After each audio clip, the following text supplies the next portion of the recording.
Bom, agora que a gente já alinhou o que espera aí para os próximos vídeos, eu não vou ficar repetindo essas coisas aqui. Você já sabe que nós temos uma série que a gente acabou de começar e que nós vamos trabalhar as competências que a liderança olha na hora de promover alguém.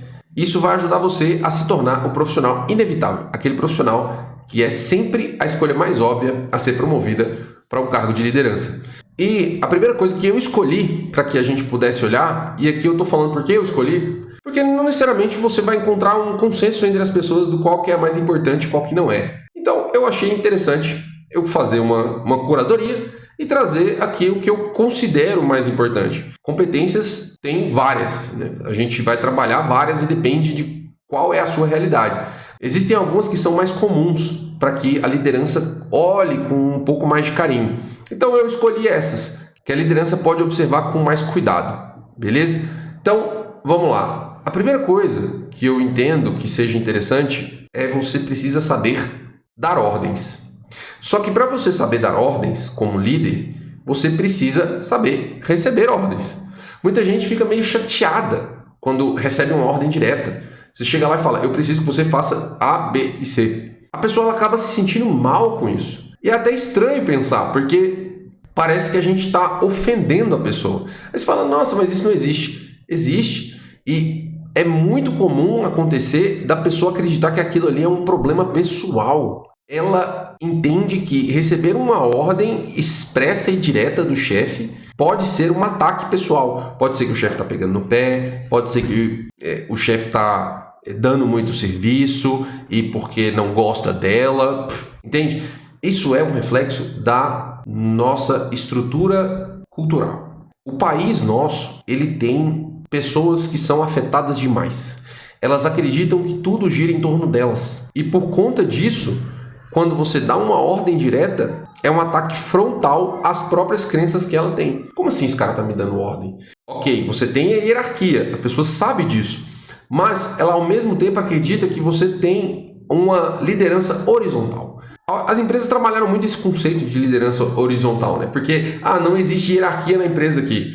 Isso é mentira, porque se a empresa não tem hierarquia, você, em pouco tempo, vai causar uma desordem na empresa. A empresa ela não pode ser uma democracia, porque muitas decisões elas precisam ser tomadas sem afetação, sem sentimento envolvido.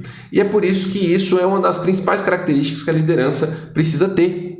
É saber dar ordens e saber receber ordens. Porque muitas vezes também o líder ele vai estar entre dar ordens para os liderados e recebendo ordens da liderança sênior. E por que eu falei do reflexo do país? Porque essa cadeia ela tende a se retroalimentar. Você vai colocando líderes que são afetados, esses líderes treinam liderados que ficam afetados, esses liderados que vão se tornar líderes no futuro vão influenciar os liderados deles e que vão ficar afetados, e você cria uma liderança de pessoas afetadas. Isso é terrível, porque você não consegue estruturar uma empresa se você tem pessoas acreditando que você dá ordem para elas cumprirem ordens, ou até mesmo você falar que o trabalho delas não está bom, é um ataque frontal.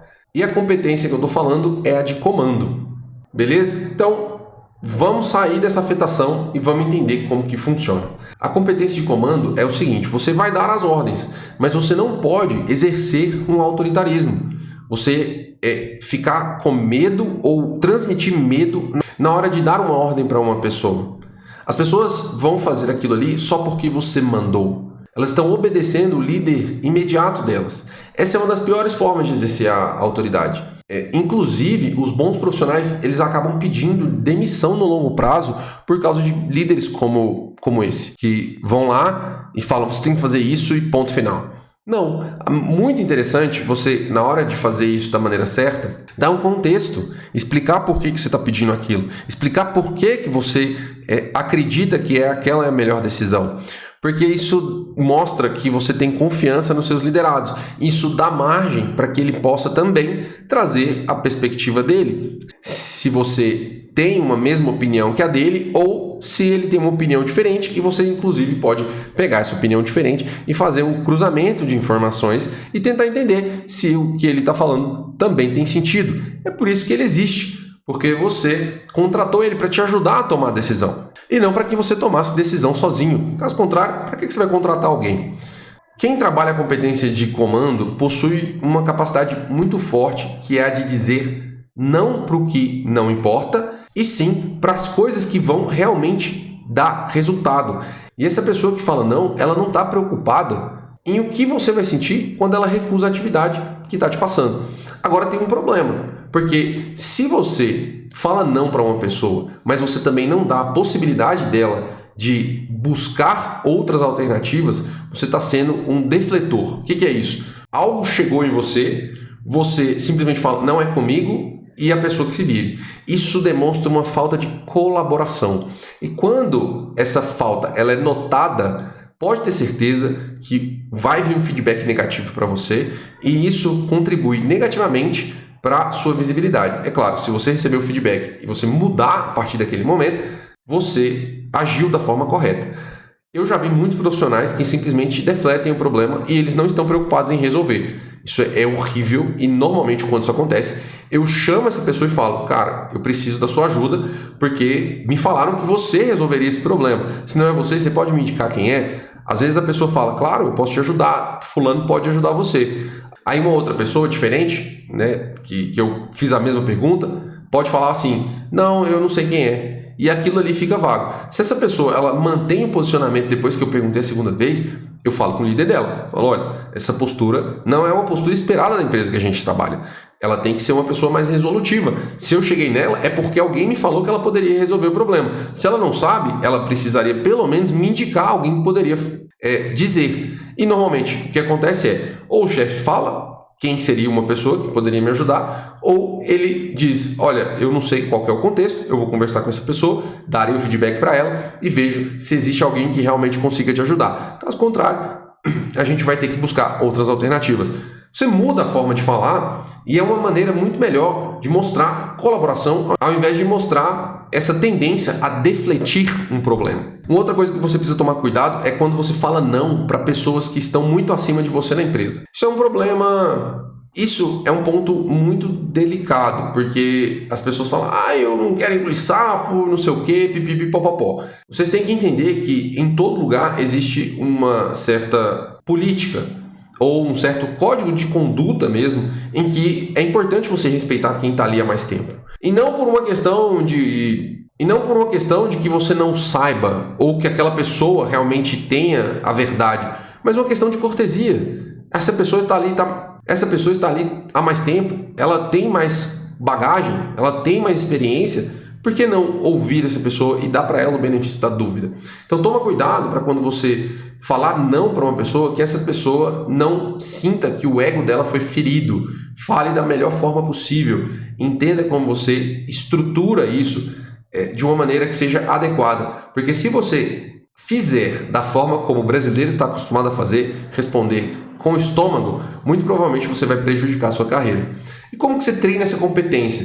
Para as pessoas que têm mais facilidade, isso vai ser mais fácil. Para as pessoas que não têm, vai ser um pouco mais difícil. Mas você vai assumir iniciativas. Você vai chegar lá na sua empresa e vai ver qual ou são os projetos principais que estão disponíveis, conversando com o seu chefe, conversando com as lideranças, talvez ali, para entender o que você consegue agregar de valor e você vai entrar como líder. Vai compartilhar o seu ponto de vista, antecipar risco, gerenciar alguma coisa que for necessário gerenciar, seja pessoas dentro do projeto, seja recursos, materiais, compras, etc., ou até mesmo lidar com fornecedores, contratos. O que tiver na sua realidade que você seja capaz de assumir e que você tenha condições de entregar, você vai fazer. Se surgir um projeto com uma interação em uma outra área, por exemplo, assuma a liderança dele, mostre que você tem essa iniciativa, porque isso demonstra maturidade e demonstra que você já tem competências para ocupar um cargo acima do seu. E sempre, sempre, na hora que você tiver a oportunidade, nas decisões que forem colocadas em pauta, coloque o que você faria. Muitas vezes é interessante você colocar esses pontos depois de uma ou duas pessoas, para que você não mate as ideias das outras pessoas e para que você também não seja aquela pessoa que não compartilha nada ou que deixa para última hora e às vezes faz um comentário truncado. Tenta ler a situação e entender qual que é o melhor momento para você agir como um líder. Porque quando você compartilha o que você faria, você está mostrando para aquelas pessoas qual é a direção. E o que um líder faz? Mostra o caminho.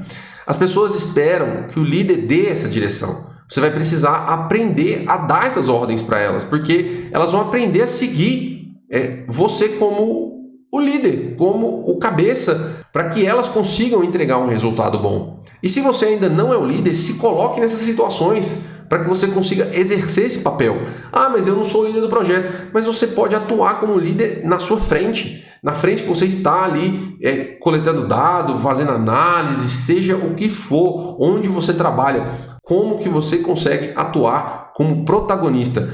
Gente, eu falo isso, mas é de verdade. Se você conseguir atuar como protagonista, limpando o chão, fazendo café, isso faz diferença. Acredite que faz diferença. No home office isso fica um pouco mais difícil, mas você consegue fazer também se conectando com outras áreas e principalmente marcando reuniões com essas pessoas, porque a única maneira de você se conectar com pessoas no home office é você reservando espaço na agenda delas e se conectando com elas de forma online.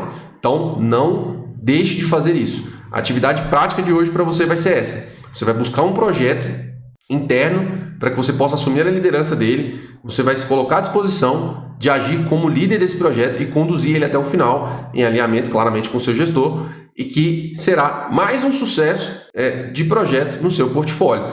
Você pode contar a história de como você desenvolveu as habilidades necessárias para ocupar um cargo de liderança quando você atuou nesse projeto. Marque alguma reunião com uma pessoa importante desse projeto para que você comece a fazer o relacionamento, a criar as conexões e as pessoas começam a ver você na empresa.